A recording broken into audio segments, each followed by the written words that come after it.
Today's episode is brought to you by Mazars. SoundCartel. Isn't it frustrating when people are late? You know how it is. You're waiting for a Zoom meeting to start, say, or for a phone call, or a delivery that doesn't arrive when they said it would. So what are these people really telling you? From SoundCartel, I'm Nicole Goodman, and this is Business Essentials Daily.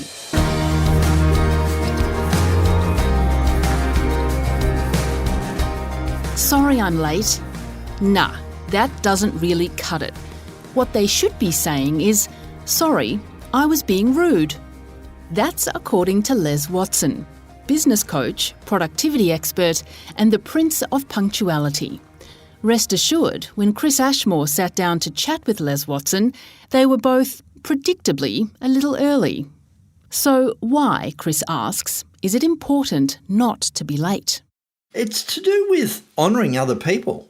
And it goes further than that in business, where you've got a certain amount of time and other people have got a certain amount of time. And what happens in that instance is I'm waiting on somebody else. So therefore I'm losing time waiting for somebody else. And if I've got a meeting room of 10, 15 people, they're all losing time because someone is late.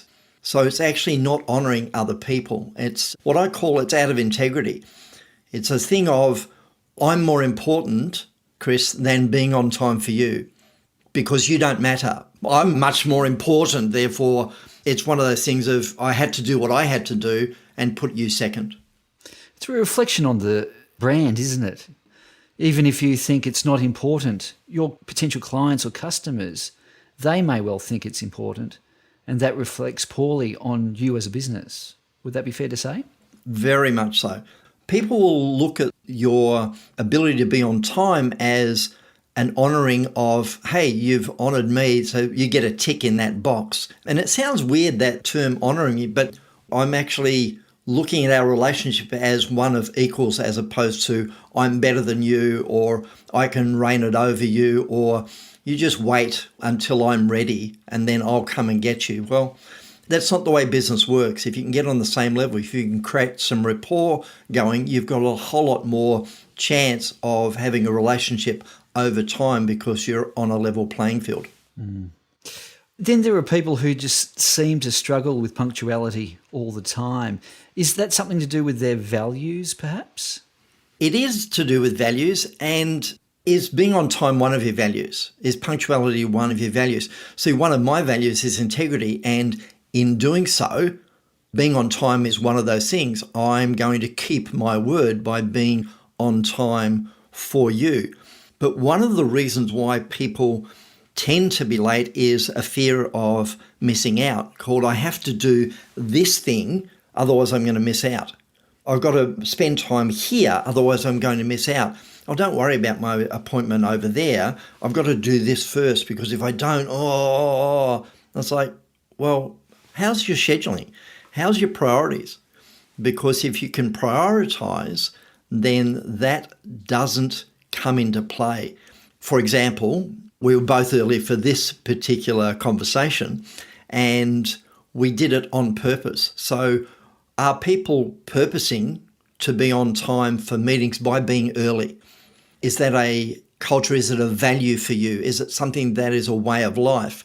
And people will set their watch on me being there at a particular time called it's 12 and there he is. Why? Because it's important for me to do that. So are you making time important in your business? Well, for people who struggle to do things on time or early, do you have any tips on how to be more punctual? I'd say that the easiest way, as a straight up, would be grab yourself some alarms, and that's on your mobile phone or on your computer or on your calendar on your computer. Doesn't really matter what it is, but set an alarm that enables you to have enough space to get to the particular meeting on time. And that could be, well, I've got to travel half an hour, therefore I'll leave myself 3/4. I've got a meeting at 12 and it's online, so I'll get online 5 minutes earlier. So set an alarm that enables you to get there early rather than late. Put your scheduling so that it enables you to be there on time as opposed to chock-a-block filling things in the midst of, like, I can do that before I go to this meeting. Well, maybe you can't, and you end up on the back foot and go, oh, I didn't know it was going to take so long. So don't chock your calendar full of things. And when I said about the setting of an alarm, do that one as the alarm goes off, go, that alarm went off, I need to respond to it, as opposed to, oh yeah, I'll get around to that alarm later. No, do the right thing by the alarm. Actually say to yourself, yep, that alarm went off, that's telling me I need to go. Have it as a personal assistant, a real tap on the shoulder. Hey, boss, it's time to go to your meeting. It's like, yep, okay, thanks very much, and off you go. I'm just going to throw this one at you. So there's always this discussion of being on time for a meeting, but it's also important, I would imagine, to finish a meeting on time and not let it go on and on and on. So that's discipline as well. The question on the table would be, do you have business etiquette around meetings in your company? So a lot of people will say, if it's an hour meeting, we'll finish it at 50 and allow people the time to get to the next meeting on time. So I always have start your meetings on time, finish your meeting on time, and have an agenda. So the agenda stops the waffle and keeping people on point, but starting a meeting on time honours the people that get there on time, and finish your meeting 10 minutes to the hour, so to speak, enables people to go, yep, that's great, thanks very much, and I'm off to my next meeting. For example, in larger organisations, there are always a shortage of meeting rooms, and to get out of a meeting room allows a person to get into the meeting room and set it up for their next meeting. So if you can start your meetings on time, that's great. And 3/4 of the way through your meeting, you can say to people, okay, we're almost at the top of the hour. What have we accomplished? What are the actions out of this? Who's responsible and by when? So you can actually wrap it up well in advance and then get on to the next meeting. Whether it's meetings or starting work on time or anything, how do bosses encourage or force people to be on time? Let's force them. Let's just force them. It's not a forcing, Chris. It's a culture.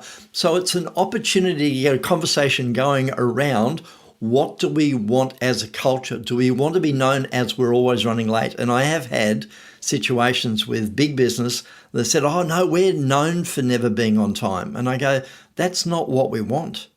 What we want is to be known for being on time, being early, having integrity, and doing the right thing. So I would say for business to have a conversation around how are we around time? What's the sort of thing that we'd like? What are the values that we would like to embody? And in that conversation, change some of the procedures, particularly around meeting, even start and finish time with people, because people tend not to finish on time. I'll just keep going. It's like, no, finish on time. So are you starting work on time? Those sorts of things. Have a conversation around it. What are the values? What's the ethics? What are we trying to achieve here as a company? And have the conversation. That was the Time Lord and author, Les Watson.